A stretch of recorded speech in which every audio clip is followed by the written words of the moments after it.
In a world where duty often conflicts with humanity, where protocol supersedes compassion, one man's split-second decision would transform an ordinary Tuesday into a defining moment of courage. What happens when a trained protector must choose between following orders and following his heart?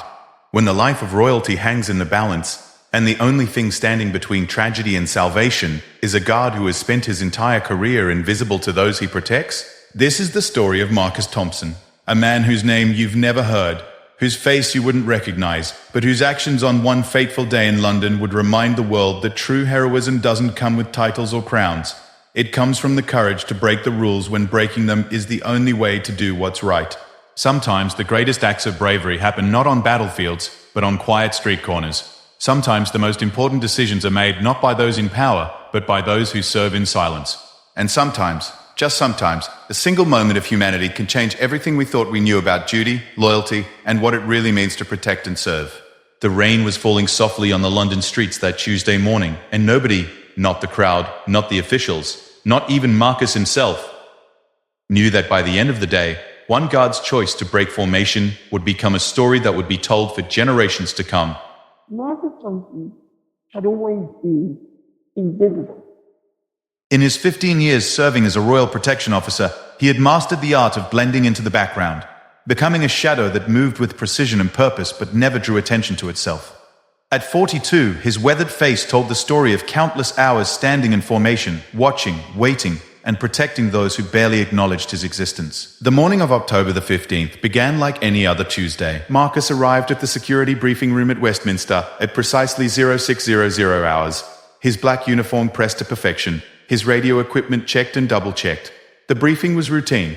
Queen Camilla would be visiting the new Children's Hospital in East London, a simple public engagement that required standard security protocols.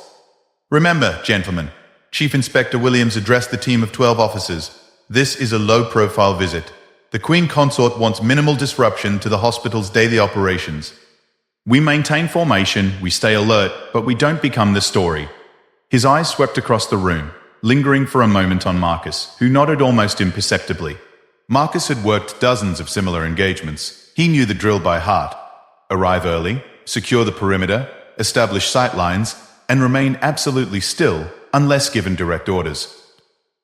The protection officers were trained to be human shields, programmed to react with split-second timing to any threat. But they were also trained to follow orders without question, to maintain formation no matter what. The drive to St. Bartholomew's Children's Hospital took 45 minutes through London's morning traffic.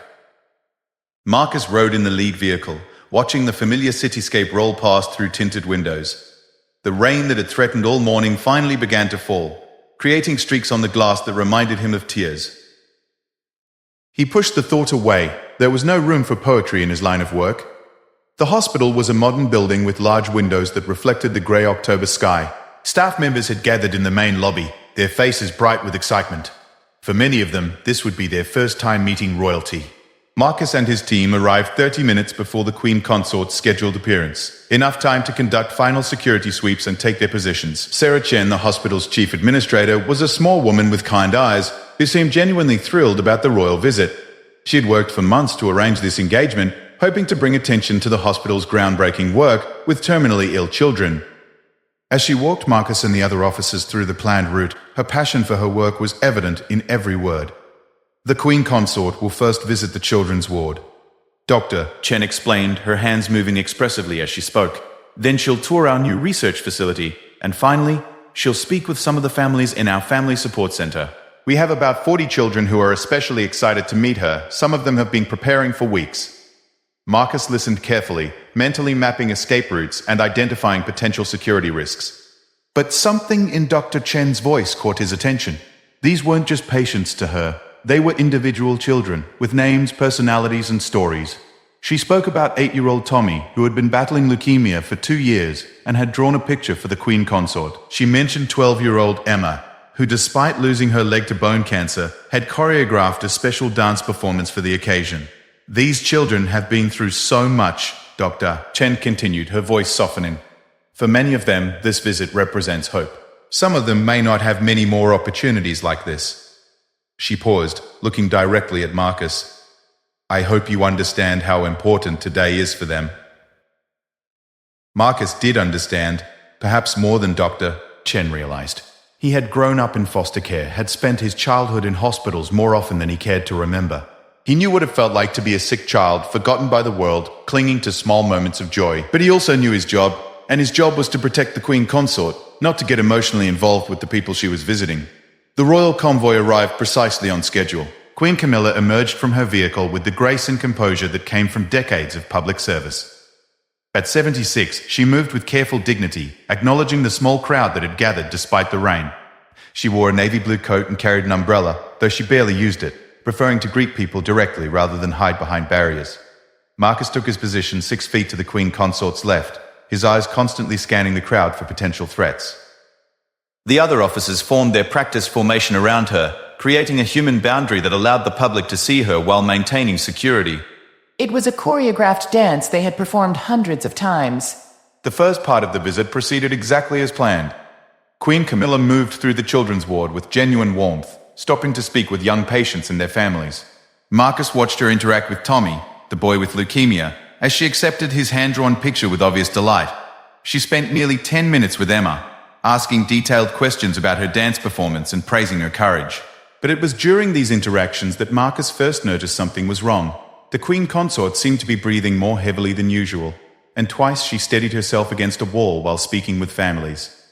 When she thought no one was looking, she pressed her hand briefly to her chest, a gesture so subtle that none of the other officers caught it. Marcus had been trained to notice details that others missed. In his 15 years of service, he had developed an almost supernatural ability to read body language, to sense when something was not quite right. The way Queen Camilla's left hand trembled slightly when she reached for Emma's wheelchair, the way she blinked rapidly during her conversation with Tommy's parents, the slight pallor that had crept into her complexion. These were signs that set off quiet alarms in Marcus's mind. The tour moved to the research facility, where Queen Camilla was scheduled to meet with doctors and scientists working on experimental treatments. The laboratory was sterile and brightly lit, filled with expensive equipment and the quiet hum of medical technology. Dr. Chen proudly explained the breakthrough research being conducted there, research that could potentially save thousands of children's lives. As they walked through the lab, Marcus positioned himself closer to Queen Camilla than protocol strictly required. He told himself it was standard procedure, but deep down he knew he was responding to an instinct that something was not right. The Queen Consort was maintaining her composure beautifully, asking intelligent questions and showing genuine interest in the work being done. But Marcus could see the small signs of distress that she was fighting to conceal. During a demonstration of new diagnostic equipment, Queen Camilla suddenly gripped the edge of a laboratory table. The gesture was so brief that most people in the room missed it entirely, but Marcus saw it clearly. He also saw the way she swallowed hard and took a deeper breath, as if trying to steady herself. Chief Inspector Williams, standing 12 feet away, was focused on monitoring the crowd outside the laboratory windows. The other officers were maintaining their positions, watching for external threats. None of them noticed what Marcus was seeing, that their primary protectee was struggling with something internal, something that could be far more dangerous than any external threat. The final stop of the visit was the Family Support Center, where parents and siblings of patients could find counseling, support groups, and temporary respite from the overwhelming stress of dealing with a child's serious illness. It was in many ways the heart of the hospital's mission, recognizing that healing involved not just medical treatment but emotional and psychological support for entire families. 20 families had gathered in the center's main room, their faces reflecting a mixture of hope, exhaustion, and quiet determination.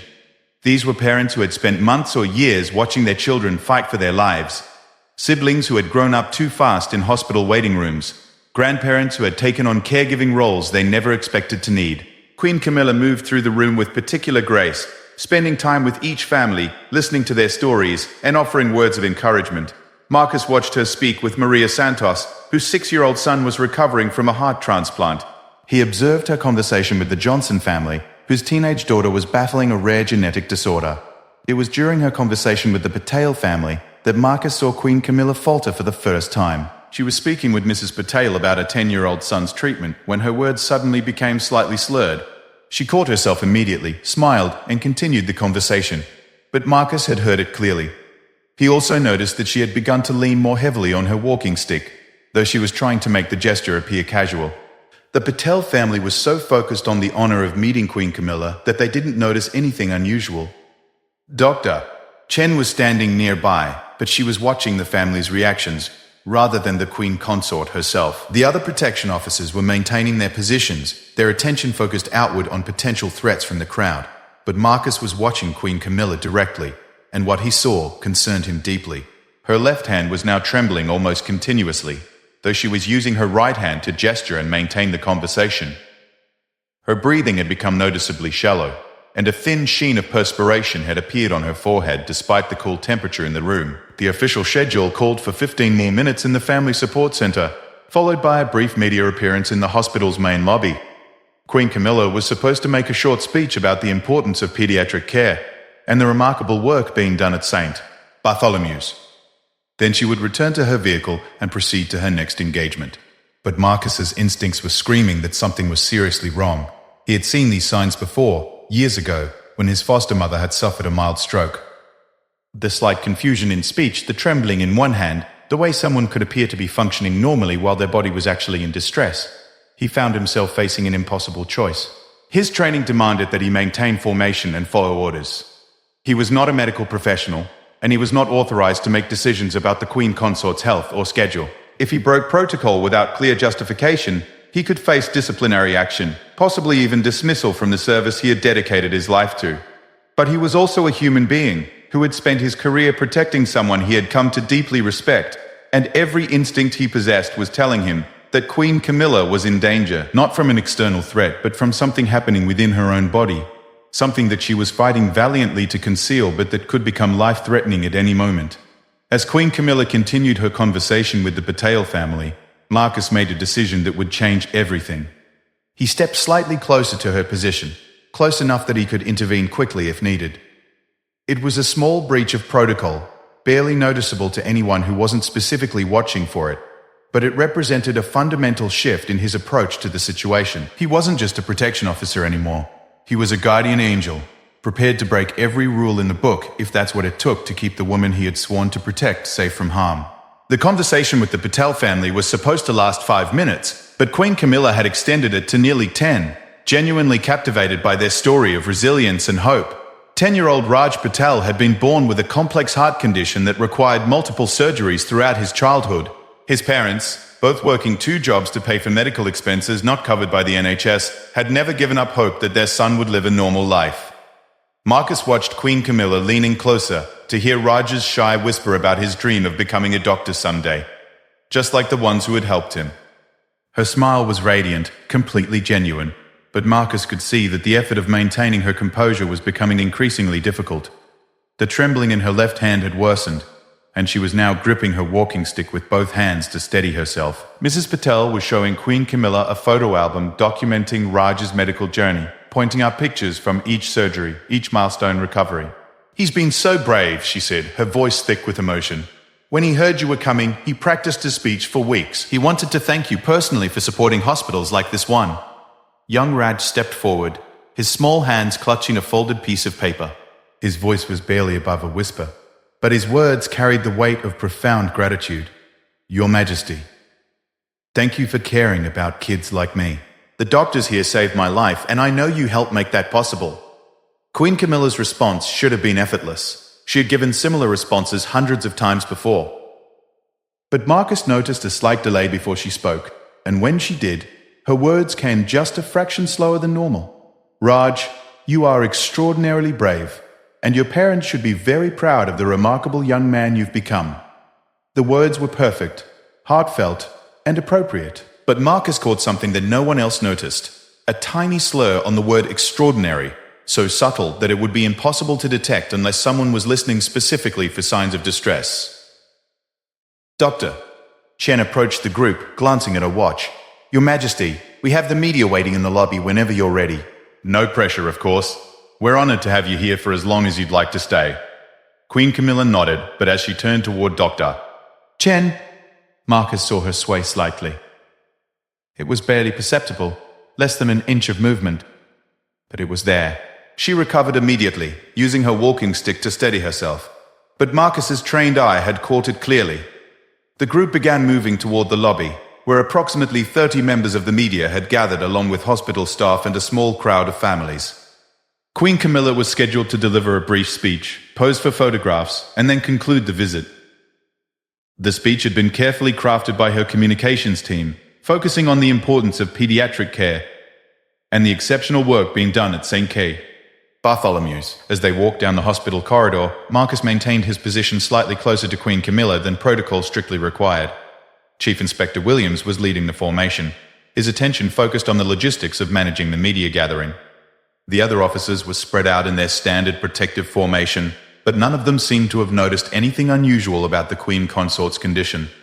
The corridor was lined with hospital staff who had gathered hoping to catch a glimpse of the royal visitor. Queen Camilla acknowledged them with waves and smiles, her public persona intact despite whatever was happening internally.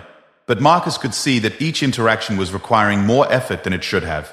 Halfway down the corridor, Queen Camilla suddenly reached out and touched Marcus's arm. It was a brief contact, lasting less than 2 seconds, but it was completely outside normal protocol.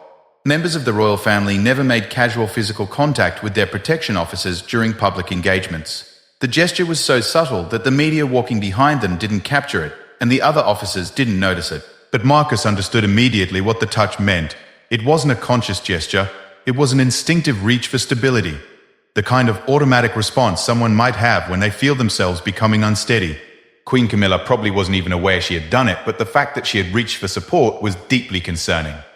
Marcus made an instant decision that would have been unthinkable just hours earlier. He adjusted his position so that he was walking exactly parallel to Queen Camilla, close enough that if she faltered again, he could provide immediate support.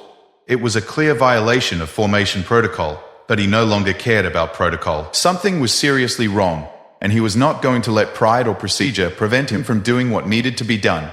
The hospital lobby had been transformed for the media event.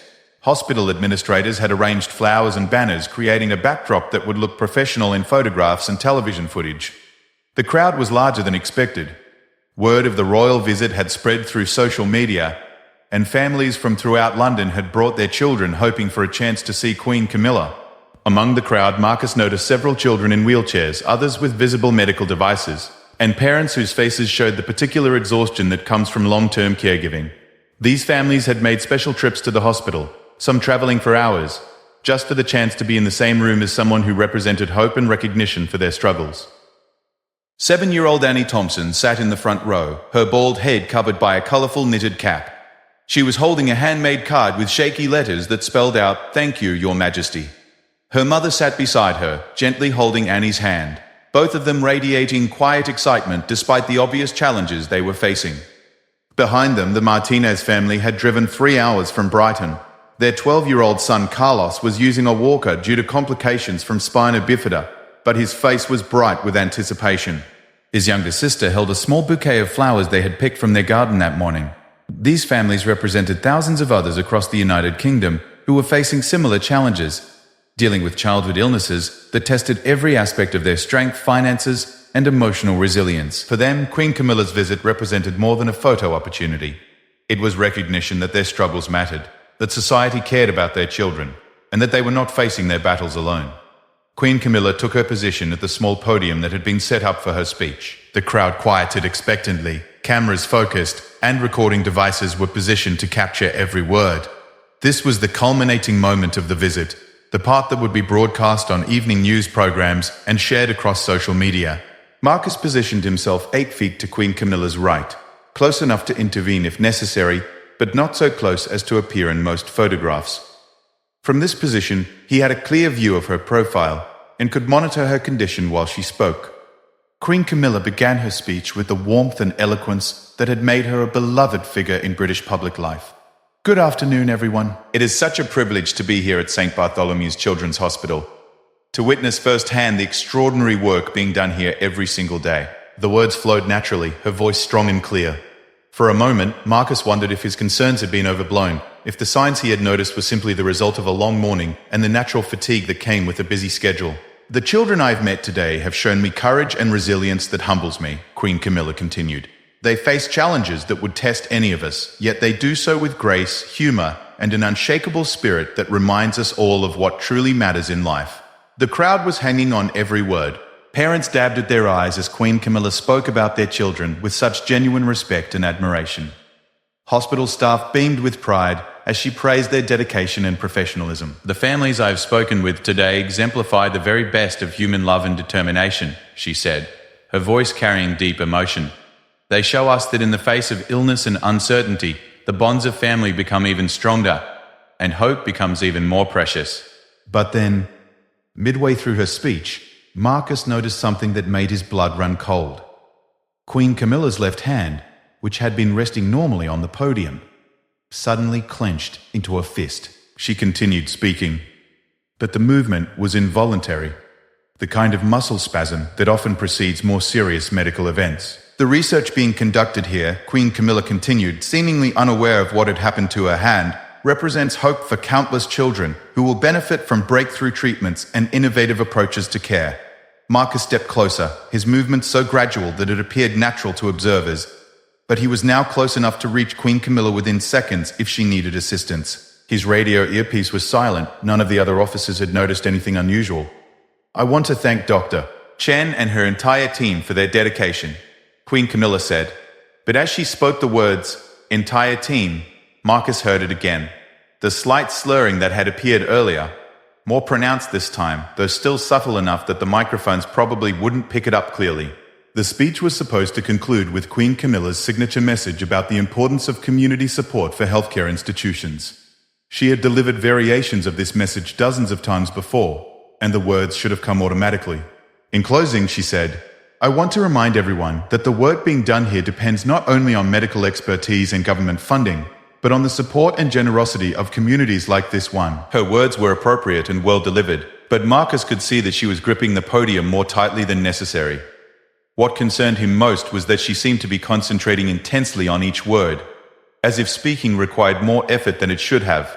The audience burst into applause as Queen Camilla finished her remarks. She smiled and waved, acknowledging the crowd with apparent ease, but Marcus noticed that she remained holding the podium even after the speech ended, using it for support in a way that wasn't quite natural. Dr. Barbara Chen approached the podium for the planned photo opportunity. "Your Majesty, would it be possible to get a photograph with some of the children and families?" Queen Camilla's response was immediate and warm. "Of course, I would be delighted." But as she stepped away from the podium, Marcus saw her hesitate for just a moment, as if she was testing her balance before moving forward. The photo session was organized quickly, with Annie Thompson and her mother positioned closest to Queen Camilla, followed by the Martinez family and several other children and families who had been specially selected for the honor. The hospital's photographer worked efficiently, capturing images that would become treasured keepsakes for the families and powerful promotional materials for the hospital. Throughout the photo session, Queen Camilla maintained her gracious demeanor, speaking individually with each child, praising their bravery, and making each family feel special. But Marcus could see the increasing strain in her posture, the way she was subtly leaning against a nearby chair for support, the slight tremor that had now spread to her right hand as well. The final photographs were taken, and the official portion of the visit was complete. Queen Camilla was scheduled to make her way back to the royal convoy for departure to her next engagement. The timeline was tight. She had a lunch meeting with charity representatives in central London, followed by an afternoon visit to a veterans facility. But as the crowd began to disperse and the media equipment was being packed away, Marcus made a decision that would define the rest of his career and potentially save a life. He stepped out of formation and approached Chief Inspector Williams directly. "Sir," he said quietly, "I need to speak with you immediately. It's urgent." Williams looked annoyed by the breach of protocol. During active engagements, officers were expected to communicate only through their radio earpieces unless there was a genuine emergency. "Thompson, return to your position. We can discuss anything you need to discuss after we're back at headquarters." But Marcus didn't step back. Instead, he looked his superior directly in the eye and spoke words that would change everything. "Sir, with respect, I believe Her Majesty may be experiencing a medical emergency. I've observed symptoms that suggest she needs immediate medical attention." The lobby was still bustling with activity as families said their goodbyes and hospital staff began cleaning up after the event. No one was paying attention to the brief conversation between two protection officers, but those quietly spoken words represented a moment of truth that would determine whether Marcus Thompson remained a silent, invisible guardian or became something unprecedented in the history of royal protection. A guard who was willing to risk everything to save the person he had sworn to protect. Chief Inspector Williams stared at Marcus with a mixture of disbelief and irritation.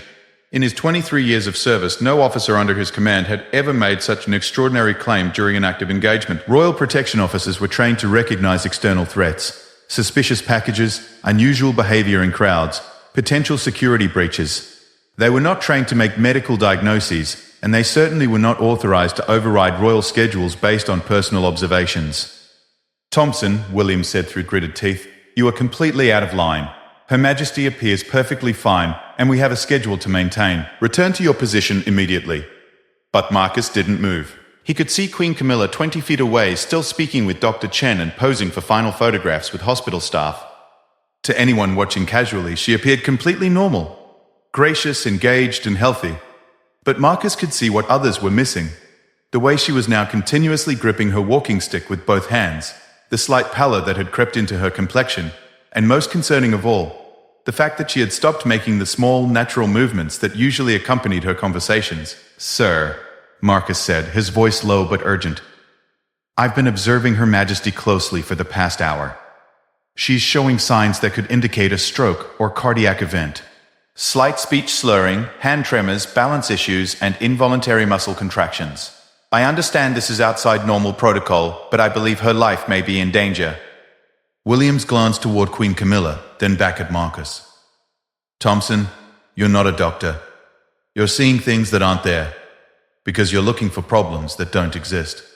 We have medical professionals traveling with Her Majesty if there were any genuine concerns."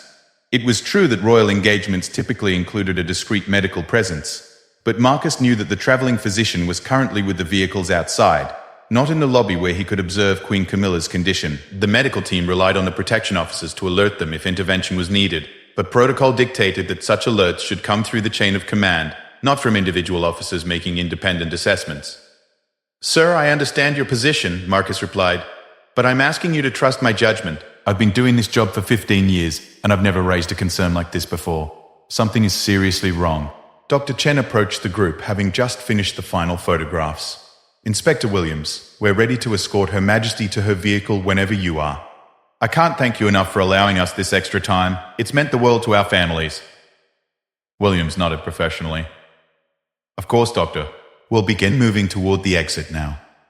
He turned back to Marcus with a look that clearly indicated the conversation was over. "Officer Thompson, take your position for departure." But Marcus faced the most important decision of his professional life. He could follow orders, maintain protocol, and hope that his concerns were unfounded. If he was wrong, he would have risked his career for nothing. If he was right, and he did nothing, Queen Camilla could collapse in the lobby, in her vehicle, or at her next engagement, potentially suffering permanent damage or death from a medical emergency that could have been prevented. As the group began moving toward the hospital exit, Marcus watched Queen Camilla take her first steps. What he saw confirmed his worst fears. She stumbled almost imperceptibly, catching herself with her walking stick, but the stumble was there. More alarmingly, she reached out with her left hand as if seeking something to steady herself against, though there was nothing within reach. In that moment, Marcus Thompson made a choice that would be talked about in royal protection circles for decades to come. He broke formation entirely. "Dr. Chen," he called out, his voice carrying enough authority to stop the entire group. "I need you to look at Her Majesty right now, as a medical professional." The lobby fell silent. Dr. Chen turned, confused by the unexpected interruption. Chief Inspector Williams spun around, his face flushed with anger at this unprecedented breach of protocol. The other protection officers stopped in confusion, unsure whether they should continue moving or respond to Marcus's unexpected action. Queen Camilla herself turned to look at Marcus, surprise evident on her face. For a moment, their eyes met directly, something that almost never happened during official engagements. In that brief glance, Marcus saw something that confirmed every instinct he had been following. Behind her public composure, Queen Camilla looked frightened. "Officer Thompson," Williams barked, "you are relieved of duty effective immediately. Report to—" But Dr. Chen had already stepped toward Queen Camilla, her medical training overriding the social awkwardness of the situation. What she saw in that closer examination changed everything. Queen Camilla's left eyelid was drooping slightly, a symptom so subtle that it would be invisible from more than a few feet away. Her left hand, which she had been trying to conceal, was now trembling visibly. Most telling of all, when Dr. Beng Chen asked a simple question. "Your Majesty, how are you feeling?" Queen Camilla's response was delayed by several seconds, and her words were noticeably slurred. I'm feeling a bit tired, Queen Camilla managed to say. But even as she spoke, she swayed slightly and reached out instinctively for support. Dr. Chen's medical instincts kicked in immediately. Your Majesty, I'm going to ask you to sit down right here while I check a few things. She turned to the nearest nurse. Get me a wheelchair and call for an ambulance immediately. Alert our emergency department that we have a potential stroke patient incoming. The transformation in the lobby was instantaneous. Hospital staff who had been celebrating the successful royal visit suddenly shifted into emergency medical mode. The wheelchair arrived within 60 seconds, and Queen Camilla was gently helped into it, her public facade finally dropping as she allowed medical professionals to take control of the situation. Marcus stood frozen in place, simultaneously vindicated and terrified. He had been right about the medical emergency, but he had also committed what amounted to professional suicide. In the space of 2 minutes, he had contradicted his superior officer, broken formation during an active engagement, and caused a public scene that would undoubtedly be investigated and analyzed for years to come. Chief Inspector Williams was speaking rapidly into his radio, alerting the Royal Medical Team and requesting immediate transportation to the hospital's emergency department. His anger at Marcus was evident, but it was temporarily overshadowed by the crisis at hand. Your Majesty? Dr. Chen said gently, I believe you may be having a stroke. We're going to take you to our emergency department right now, where our team can provide immediate treatment. The faster we act, the better the outcome will be. Queen Camilla nodded weakly, her facade of royal composure completely gone. She looked suddenly smaller, more fragile, more human than anyone in the lobby had ever seen her before. The woman who had spent decades in the public eye, always perfectly composed and in control, was now just another patient in need of urgent medical care. As the medical team prepared to transport Queen Camilla to the emergency department, Marcus found himself thinking about the families who had gathered to meet her. Annie Thompson, the 7-year-old with cancer, was still clutching her handmade thank you card. The Martinez family was standing near the entrance, their faces reflecting confusion and concern as they tried to understand what was happening. Dr. Chen made a quick announcement to the families and staff who were still in the lobby. Her Majesty has taken ill, and we're providing her with medical care. She wanted me to tell you all how grateful she is for the warm welcome you've given her today, and how honored she was to meet each of you. The response from the families was immediate and heartfelt. Rather than disappointment that their special day had been disrupted, they showed only concern for Queen Camilla's well-being. Annie's mother called out, "We'll be praying for her." Carlos Martinez shouted, "Get better soon, Your Majesty." Their reaction exemplified the same spirit of resilience and compassion that Queen Camilla had praised in her speech just minutes earlier. As Queen Camilla was wheeled toward the emergency department, she turned back toward the lobby one last time. Her eyes found Marcus among the group of protection officers, and she mouthed 2 words that no one else could see. "Thank you." Marcus felt his throat tighten with emotion. In 15 years of service, he had never received direct acknowledgement from any member of the royal family. They were trained to treat protection officers as invisible guardians, and the officers were trained to expect nothing more than professional respect. But in that moment of vulnerability, Queen Camilla had seen him not as an invisible shield, but as the human being who had potentially saved her life. The next hour passed in a blur of medical activity, official phone calls, and crisis management. Queen Camilla was admitted to the emergency department, where Dr. Chen's team confirmed Marcus's amateur diagnosis. She was indeed experiencing a mild stroke, technically known as a transient ischemic attack. The medical team administered clot-busting medication and began monitoring her vital signs. Marcus remained in the hospital lobby, uncertain of his status or his future. Chief Inspector Williams had made it clear that there would be serious consequences for his actions, but the ongoing medical emergency had taken priority over disciplinary proceedings. The other protection officers maintained their professionalism, but Marcus could see questions in their eyes. Questions about whether they would have had the courage to make the same choice he had made. Dr. Chen emerged from the emergency department after 90 minutes with cautiously optimistic news. Her Majesty is responding well to treatment, she announced to the small group of officials who had remained at the hospital. Because the intervention began so quickly after symptom onset, we expect a full recovery with minimal long-term effects. She paused, looking directly at Marcus. Officer Thompson, I want you to know that your quick action likely prevented a much more serious medical event. In stroke cases, time is absolutely critical. Every minute matters, and your decision to speak up may have saved Her Majesty's life. Chief Inspector Williams listened to Dr. Chen's assessment with obvious discomfort. As a law enforcement professional, he understood the importance of following protocol and maintaining chain of command. But as a human being, he could not ignore the fact that Marcus's breach of protocol had potentially prevented a tragedy. The media response to the incident was immediate and intense. Within hours, news outlets across the United Kingdom and around the world were reporting on Queen Camilla's medical emergency and her treatment at St. Bartholomew's Children's Hospital. The initial reports focused on her condition and prognosis, but it didn't take long for journalists to learn about the protection officer who had broken protocol to ensure she received immediate medical attention. Marcus Thompson, the invisible guardian who had spent 15 years in the shadows, suddenly found himself at the center of a story that captured public imagination. Here was a man who had risked his career to save someone he was sworn to protect, who had chosen human compassion over professional protocol when the two came into conflict. The families who had been present during the incident began sharing their perspectives with reporters. Annie Thompson's mother described Marcus as an angel who was watching over everyone in that room. Mrs. Martinez told journalists that the officer who spoke up showed the same kind of bravery that our children show every day when they fight their illnesses. But perhaps the most significant response came from an unexpected source. As word of Marcus's actions spread through the hospital, staff members began approaching him to share their own stories. Nurses described times when they had hesitated to speak up about patient care concerns due to hierarchy or protocol. Doctors talked about the importance of trusting medical instincts even when it meant challenging authority. Dr. Dides Chen herself sought out Marcus before he left the hospital that evening. "What you did today goes beyond your job description," she said. "You showed that protecting someone sometimes means protecting them from things they can't see coming, not just external threats. That kind of awareness and courage is rare." As the day ended and Marcus finally left the hospital, he had no idea what the future held for his career or his life. He had violated direct orders, embarrassed his superior officer in public, and caused an international incident by suggesting that a member of the royal family needed emergency medical care. But he also knew, without any doubt, that he had made the right choice.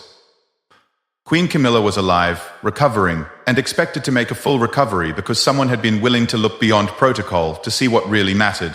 In a world where following orders was often valued more than following conscience, Marcus Thompson had chosen conscience, and that choice was about to change everything about how society viewed duty, loyalty, and what it really meant to serve others. The disciplinary hearing was scheduled for exactly 1 week after the incident at St. Bartholomew's Children's Hospital.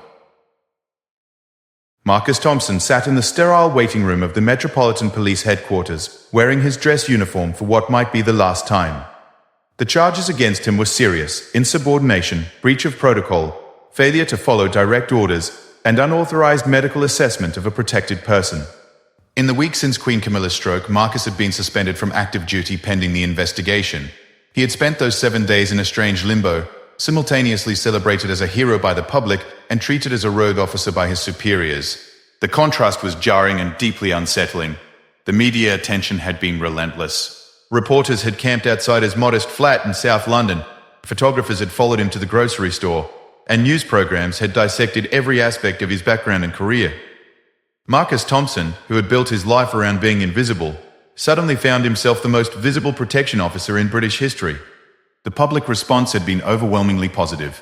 Social media was flooded with messages praising his courage and judgment. A petition demanding his reinstatement had gathered over 200,000 signatures in just 3 days. Editorial writers praised him as an example of what public service should look like, putting the welfare of those you serve above your own career interests.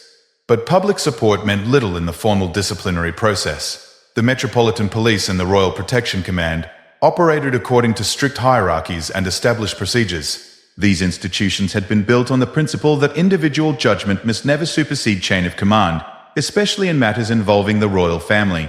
Chief Inspector Williams entered the hearing room with a thick file of documentation and a grim expression. He had spent the week preparing his case against Marcus, gathering evidence of protocol violations, and consulting with legal experts about the precedent this case might set for future royal protection operations.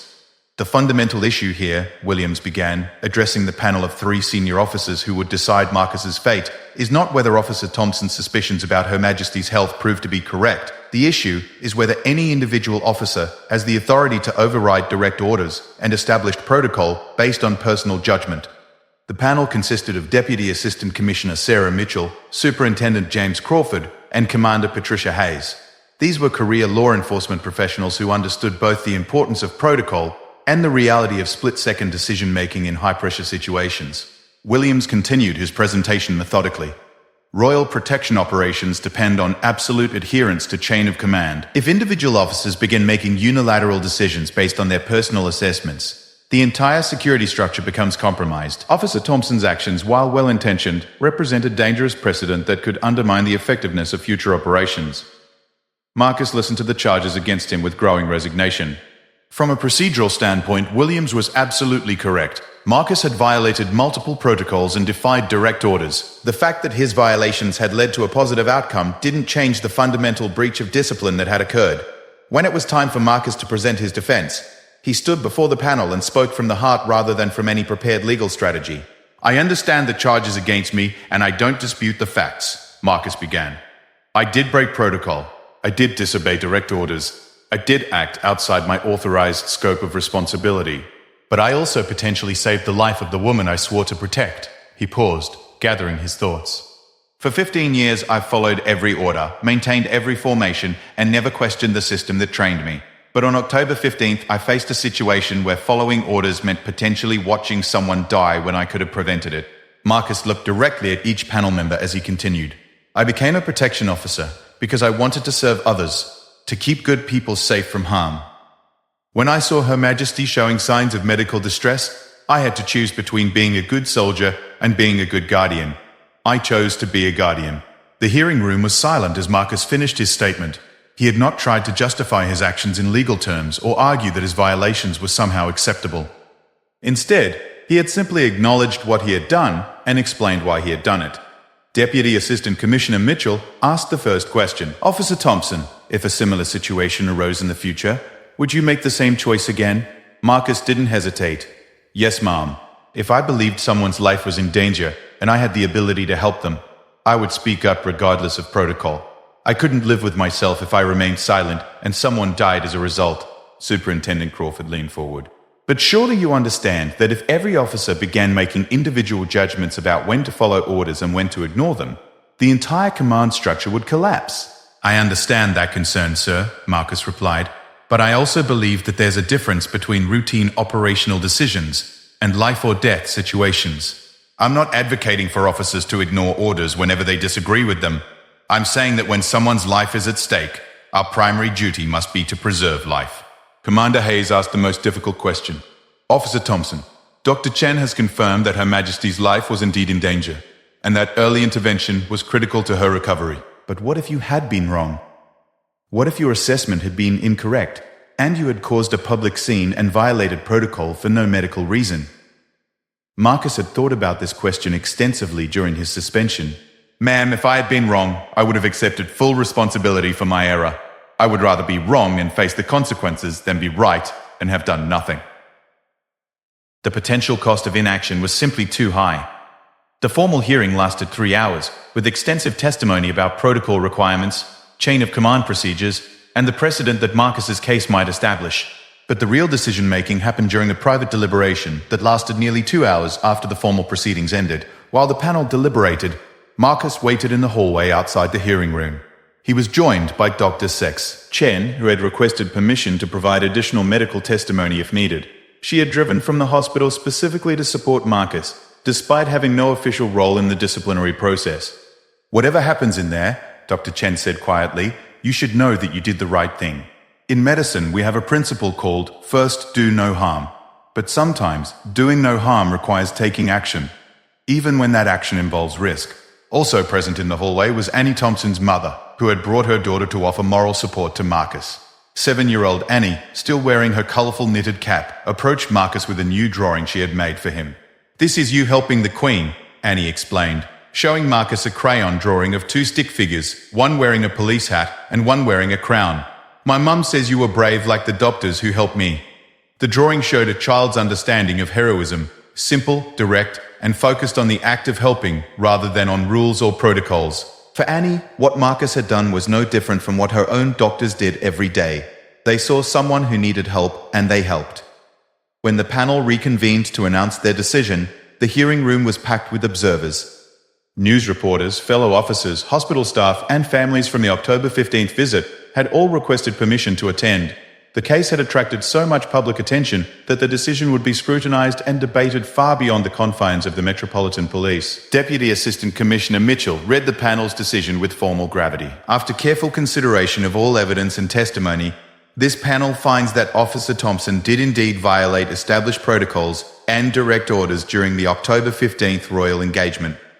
Marcus felt his heart sink. The formal finding of misconduct would end his career and likely make it impossible for him to find similar work elsewhere. But Mitchell continued. However, this panel also finds that Officer Thompson's actions were motivated by a genuine concern for the safety and welfare of the person he was assigned to protect. His assessment of Her Majesty's condition was accurate, and his intervention was medically necessary. The room remained silent, everyone waiting for the final judgment. The panel recognizes that rigid adherence to protocol, while generally necessary for operational effectiveness, can, in extraordinary circumstances, conflict with the fundamental purpose of protection work. In this case, Officer Thompson's primary duty to preserve life superseded his obligation to follow standard procedures. Marcus began to understand that the decision might not be as clear-cut as he had expected. Therefore, Mitchell announced, while Officer Thompson's methods were inappropriate and cannot be endorsed as standard procedure, his judgment and actions ultimately served the highest purposes of royal protection work. This panel recommends official censure for breach of protocol, but no dismissal from service. The hearing room erupted in quiet murmurs of surprise and relief. Marcus himself was stunned. He had expected dismissal and possible criminal charges. Instead, he was receiving what amounted to a formal reprimand combined with unofficial acknowledgement that he had made the right choice under impossible circumstances. But the panel's decision went further than anyone had anticipated. Commander Hayes addressed Marcus directly. Officer Thompson, this panel also recommends that you be assigned to a new role within the Royal Protection Command, specifically, liaison with medical professionals during royal engagements. Your demonstrated ability to recognize medical emergencies represents a valuable skill that should be utilized rather than discouraged. The proposed new role was unprecedented. Never before had the Royal Protection Command created a position specifically focused on medical awareness during public engagements. Marcus would essentially become a bridge between traditional security concerns and health-related risks, trained to identify and respond to medical situations that might arise during royal duties. Dr. Chen, listening from the gallery, immediately understood the significance of this innovation. Royal family members, particularly older members, faced real health risks during demanding public schedules. Having protection officers trained to recognize and respond to medical emergencies could prevent future incidents and provide an additional layer of safety. The panel's decision represented a remarkable evolution in thinking about protection work. Rather than viewing Marcus's actions as a dangerous breach of discipline, they had recognized those actions as evidence of a new kind of awareness that should be incorporated into standard procedures. Chief Inspector Williams, despite his role in bringing charges against Marcus, privately acknowledged the wisdom of the panel's decision. Perhaps, he admitted to colleagues after the hearing, we've been so focused on external threats that we've overlooked internal ones. Thompson saw something the rest of us missed, and that kind of observation could be valuable in the future. The media response to the panel's decision was overwhelmingly positive. Editorial writers praised the Metropolitan Police for finding a way to uphold standards while recognizing exceptional circumstances. The decision was seen as proof that institutions could adapt and evolve without abandoning their core principles. For Marcus, the decision meant he could continue the career he loved while taking on new responsibilities that aligned with his demonstrated strengths. But more importantly, it meant that his willingness to risk everything for someone else's welfare had been recognized and valued rather than punished. As he left the hearing room that afternoon, Marcus was approached by Queen Camilla's private secretary, who had attended the proceedings as an observer. Officer Thompson, the secretary said, Her Majesty asked me to convey her personal gratitude for your actions on October 15th. She also wanted you to know that she fully supports the panel's decision to utilize your skills in a new capacity. That evening, as Marcus returned to his flat for the first time in a week without reporters waiting outside, he reflected on how dramatically his life had changed. 1 week earlier, he had been an invisible guardian, whose name was known only to his immediate colleagues. Now he was a public figure whose story had sparked national conversations about duty, conscience, and the courage to do what's right, even when it's difficult. The families from St. Cowell, Bartholomew's Hospital, had followed his story closely throughout the week. Annie Thompson's mother had started a social media campaign supporting his reinstatement. The Martinez family had written letters to their members of parliament praising his courage. These families understood better than anyone what it meant to make difficult choices in order to protect someone you care about. 6 months later, Marcus Thompson stood in the same lobby of St. Bartholomew's Children's Hospital, but everything had changed.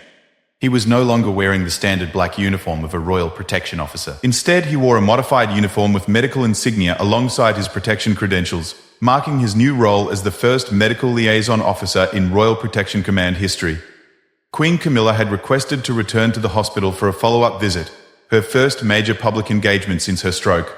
The visit had special significance. It represented not only her complete recovery, but also the debut of the new medical awareness protocols that had been developed based on Marcus's recommendations. Dr. Chen greeted the royal party with obvious emotion.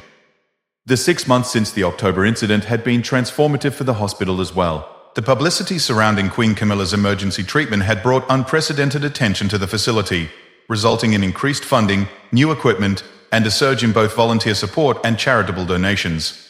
Your Majesty, Dr. Chen said warmly, "We cannot adequately express how honored we are to welcome you back. Your recovery has inspired countless people, not just here in the UK but around the world." Queen Camilla looked remarkably well, showing no obvious effects from her stroke. Her speech was clear, her movements confident, and her energy level appeared completely normal. But Marcus, now specifically trained in medical observation techniques, could see subtle signs that she was more careful than before. She moved a bit more slowly, held handrails when available, and took brief pauses during conversations. The changes at the hospital since October were immediately apparent. The children's ward had been expanded with new equipment, purchased through donations that had poured in after news of Queen Camilla's emergency treatment. Several families had established memorial funds in honor of children they had lost, specifically requesting that the money be used to support the kind of emergency medical capabilities that had saved Queen Camilla's life. Annie Thompson was there for the return visit, now 8 years old and showing remarkable progress in her cancer treatment. She had specifically requested to see both Queen Camilla and Marcus, wanting to thank them both for what she called the day that changed everything. "Officer Marcus," Annie said, using the name she had coined for him, "my mum says that when you helped the Queen, you showed everyone that speaking up is important, even when it's scary." Annie's mother elaborated. After we saw what Marcus did that day, Annie started being more vocal with her doctors about how she was feeling during treatments. She stopped trying to be brave all the time and started being honest about when she was in pain or feeling sick. It's actually helped her doctors provide better care. This unexpected ripple effect of Marcus's actions had been reported throughout the medical community. Healthcare providers noted that the story of a guard speaking up about someone's medical condition had encouraged patients and family members to be more assertive about health concerns, leading to earlier interventions and better outcomes in numerous cases. The Martinez family had also returned for the special visit. Carlos, now 13, was walking with much greater confidence and had recently joined his school's drama club, inspired partly by the courage he had witnessed in the hospital lobby 6 months earlier. "What impressed me most about that day," Carlos's mother told Queen Camilla, "was seeing someone risk their job to help another person. It showed my children that doing the right thing is sometimes more important than following rules." The new medical protocols that had been implemented based on Marcus's experience were already showing results. Royal protection teams now included basic medical training for all officers, with specialized medical liaison officers like Marcus assigned to higher risk engagements. The protocols had been adopted not only by British Royal Protection, but by security services around the world. During a hospital tour, Queen Camilla spoke privately with Marcus about the changes that had occurred since their shared experience. "Officer Thompson," she said, "I want you to know that your actions that day taught me something important about the people who dedicate their lives to serving others. You saw me not as a title or a position, but as a human being who needed help." She paused, looking around at the children's ward where they were standing. These children face challenges every day that require tremendous courage. But that day, you reminded all of us that courage isn't just about facing illness or adversity. It's also about speaking up when someone needs help, even when speaking up is difficult. The conversation was interrupted by a commotion near the entrance to the children's ward. A young boy, probably about 10 years old, had collapsed while walking with his family.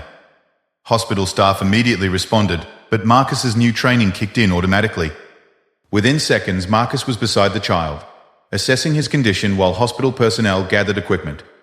He quickly identified signs of diabetic shock and communicated his observations to the medical team, helping them prioritize their response. The boy was stabilized and transported to the emergency department within minutes. Queen Camilla had watched the entire incident unfold. That, she said to Dr. Chen, is exactly why the new protocols are so important. Medical emergencies don't wait for convenient times or appropriate settings. Dr. Chen nodded in agreement. Having protection officers trained in medical observation has already prevented several serious incidents during public events. Marcus's experience has quite literally saved lives beyond just your majesties. The success of the new medical liaison program had attracted attention from security professionals worldwide. Marcus had received invitations to speak at conferences in the United States, Canada, Australia, and throughout Europe. His story had become a case study in crisis management, medical emergency response, and the importance of empowering frontline personnel to trust their instincts. But perhaps the most meaningful recognition had come from an unexpected source. The families who had been present during the October incident had collectively nominated Marcus for the Carnegie Hero Award, recognizing civilian heroism in emergency situations. The nomination letter, signed by Annie Thompson's mother, described Marcus as a man who chose conscience over comfort, who risked everything to save someone else, and who showed our children that true heroes are people who do the right thing even when it's hard. As the day's events concluded, Queen Camilla participated in a ceremony dedicating a new wing of the hospital that had been funded largely by donations received after her emergency treatment. The Marcus Thompson Medical Emergency Training Center would provide specialized education for security personnel, first responders, and healthcare workers. This facility represents something extraordinary, Queen Camilla said in her dedication speech. It emerged from a moment of crisis, but it embodies the best of human nature, the willingness to help others, to learn from difficult experiences, and to create positive change from challenging circumstances. She looked directly at Marcus as she continued. Officer Thompson's actions 6 months ago demonstrated that heroism isn't about seeking recognition or glory. It's about having the courage to do what's necessary when someone needs help, regardless of the personal cost. The ceremony concluded with testimonials from some of the families who had been present during the October incident. Their words painted a picture of how one man's decision to break protocol had inspired broader conversations about courage, duty, and the importance of treating every human being with dignity and care. Mrs. Patel, whose son Raj had spoken with Queen Camilla during that original visit, addressed the audience directly. What we witnessed that day was someone choosing to be human over being bureaucratic. In a world where people often hide behind rules and procedures, Marcus Thompson chose to prioritize life over protocol. That choice saved Queen Camilla's life, but it also taught all of us something important about what really matters. As the official ceremony ended and the crowds began to disperse, Marcus found himself in the same lobby where everything had changed 6 months earlier. The setting was identical, but his role, his responsibilities, and his understanding of what it meant to serve others had been completely transformed. Dr. Chen approached him one final time before the royal party departed. Marcus, I want you to know that what you did here continues to inspire people every single day. We receive letters from families around the world who have been encouraged to speak up about medical concerns because of your example. She handed him a thick folder. These are just some of the stories we've collected. People who sought medical attention earlier because they remembered reading about a guard who wasn't afraid to voice his concerns. Patients who advocated for themselves more effectively. Family members who trusted their instincts about loved ones' health conditions. As Marcus looked through the folder, he saw letter after letter from ordinary people whose lives had been affected by his decision to break formation on that October morning. A father in Manchester who insisted on emergency treatment for his daughter when doctors wanted to wait and watch. A grandmother in Scotland who demanded immediate cardiac evaluation when her grandson complained of chest pain. A teacher in Wales who called an ambulance for a colleague despite being told it was probably nothing serious. Each story represented a life potentially saved or a serious condition caught early because someone had been inspired by the example of a protection officer who chose to speak up rather than stay silent. Queen Camilla's final words to Marcus that day captured the broader significance of what had begun as a single moment of courage. Officer Thompson, you've proven that true protection sometimes means protecting people from threats they can't see themselves. You've also shown that the greatest service we can provide to others is to treat them as fellow human beings deserving of care and concern. As the royal convoy departed St. Bartholomew's Children's Hospital for the second time, Marcus remained behind for a few extra minutes. He wanted to visit Annie Thompson, who was receiving her regular treatment in the oncology ward. She had become something of a symbol for him, a reminder that courage comes in many forms, and that the most important battles are often fought quietly, one day at a time. Annie was in her hospital bed, working on a new drawing when Marcus arrived. This one showed a large group of people, doctors, nurses, families, and a figure in uniform, all holding hands around a building marked hospital.